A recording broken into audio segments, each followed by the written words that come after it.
E as empresas de comercialização que atuam no mercado livre de energia e fecham contratos de compra e venda entre geradores e grandes clientes como indústrias tiveram no ano passado um dos melhores desempenhos da história. Esse mercado de energia foi criado em 1995 na gestão do governo Fernando Henrique Cardoso, com justamente o objetivo de promover a competição do setor. Nele, os contratos de compra e venda são negociados livremente entre consumidores e geradores de energia. Eu converso agora com Christopher Vlavianos, presidente da Comerc Energia. Christopher, seja bem-vindo aqui ao Cenário Comum. Obrigado, Piotr. Nós temos esse comércio que cresce, há uma demanda por energia. Lá atrás, nós tivemos uma série de possibilidades de geração de energia, eólica, fotovoltaica, essas coisas todas. Qual é exatamente a situação hoje e com que cenário trabalha o setor? Hoje, Piotr, 30% da energia consumida no país, ela está no mercado livre. São 5.400 consumidores, mais ou menos um pouco mais de 11 mil unidades que consomem energia no mercado livre.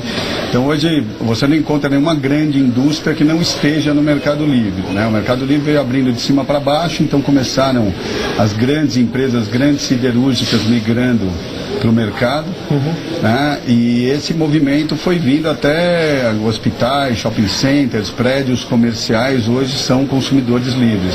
Então é um mercado que expandiu muito e tem muito para expandir ainda. A gente está evidenciando agora uma consulta pública que está no Congresso, e essa consulta pública ela tem um cronograma ainda de mais abertura desse mercado. Então a gente espera que no futuro todos os consumidores do país sejam livres.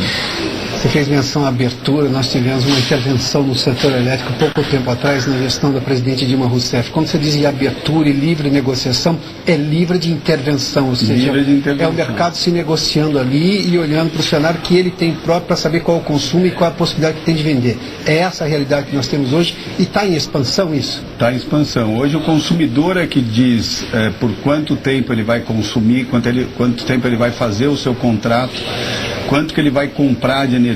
Então ele faz um processo de compra de energia cotando várias empresas, e ele fecha pelo menor preço. Então existe uma competição muito grande no mercado livre. Para você ter uma ideia, hoje um consumidor que vai para o mercado livre, ele reduz o custo dele em 20, 25, às vezes 30% em relação à tarifa cativa.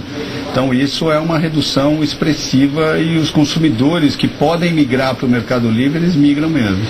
Christopher, quando a gente fala sobre aumento no consumo de energia, obviamente que isso tem simplesmente um dado extremamente importante, é crescimento da economia, maior geração de emprego e tudo mais. Isso tudo é positivo. Mas quando a gente fala em geração de energia, em boa parte dos casos há um impacto forte na questão ambiental. E essa é outra preocupação de todo mundo. Isso desde talvez da ECO, nos anos 90, esse assunto do meio ambiente, de preservação ambiental. E agora, na verdade, não é mais preservação ambiental, é que planeta a gente vai deixar daqui a 100, 200 anos. Qual é o dado da eficiência energética? Melhorou também? As indústrias consomem mais, é verdade, precisam consumir, e se a gente quiser crescer, a gente vai ter que consumir mais, mas a eficiência energética melhorou? Ou a preocupação com isso hoje está exatamente nessa cadeia toda?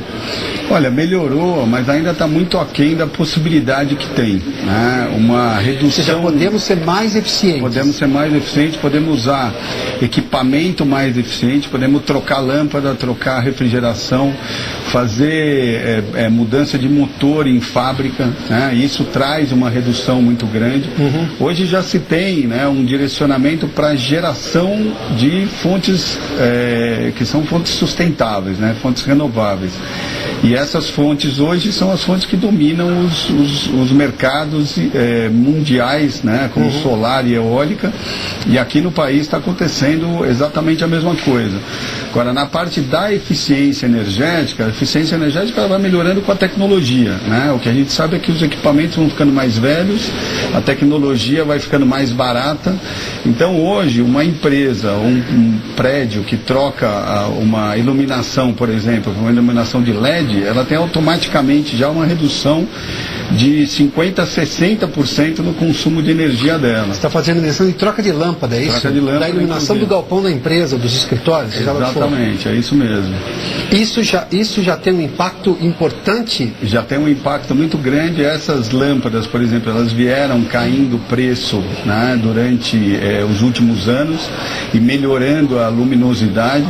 Então hoje os equipamentos, não só a iluminação, mas iluminação, refrigeração, motores, elas são muito mais eficientes do que elas eram no passado, e a troca desses equipamentos por equipamentos novos é que faz com que essa redução aconteça.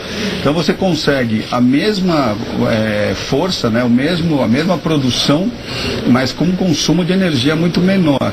E aí essa redução, né, é o que realmente não causa impacto, porque mesmo quando você tem uma fonte sustentável de geração, algum impacto ela tem. Agora, reduzir o consumo é sempre alguma coisa muito mais sustentável, né? E não só na questão da redução do consumo e do meio ambiente, mas também da qualidade do equipamento e da questão também do funcionamento dele, que acaba sendo muito melhor, né? Anos atrás, o consumidor, eu estou falando das pessoas físicas no dia a dia, elas foram incentivadas a olhar para selos, por exemplo, de eficiência energética de geladeira, de televisão.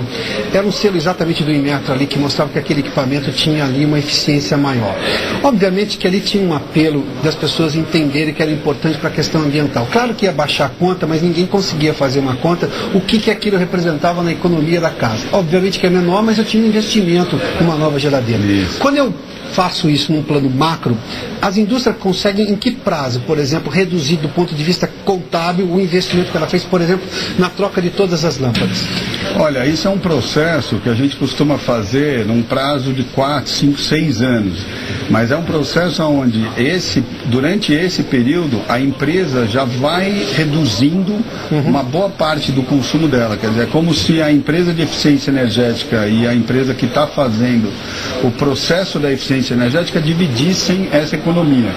Então, quem está investindo na empresa fica com parte dessa economia, né, como pagamento desse valor, e a empresa já sai reduzindo, né, esse consumo dessa eficiência que ela está tomando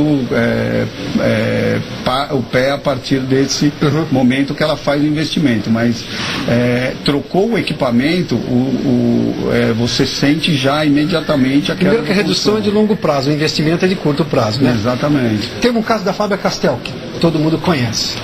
Todo mundo sabe que a Faber-Castell faz lápis e tudo mais. E, digamos, é da memória afetiva da infância das pessoas. A Faber-Castell é uma empresa que teve redução energética exatamente, ou melhor, eficiência energética, porque fez uma troca das luminárias todas. Exatamente. Das suas fábricas. Das fábricas, ela fez uma troca das suas luminárias, e no momento que ela já fez a troca, ela já teve uma redução acima de 50% no consumo de energia dessas lâmpadas. Acima de 50%? 50%. É uma redução muito grande. E a empresa foi premiada, inclusive. Foi premiada. E se eu estou falando de uma empresa grande como essa, isso gera, evidentemente, um exemplo a ser seguido, ou supostamente alguém que leve em conta isso para fazer no próprio negócio. Exatamente. E essa tecnologia só vai melhorando. Então você consegue ir reduzindo o custo e melhorando o equipamento, né? Então a eficiência energética hoje, que deixa de ser feita, ela acaba sendo um valor, né, que a empresa tem, que acaba jogando fora, porque ela está consumindo em cima de equipamento antigo, de equipamento que consome muito mais, e ela poderia estar fazendo não só uma economia, mas uma ação para a natureza, né, de sustentabilidade. Há uma sucessão de ganhos, né? Exatamente. Christopher, obrigado pela Muito obrigado, Pio. Boa sorte no trabalho. Muito obrigado. Até mais. Bom, o Cenário Econômico termina aqui. Obrigado pela sua companhia, pela audiência. Boa noite a você. Até amanhã. E a questão da eficiência energética vai da sua geladeira, da sua televisão, a decisão de grandes consumidores. Nós estamos falando de grandes empresas, grandes fábricas pelo país. Até amanhã a gente volta às 7 da noite. Até lá.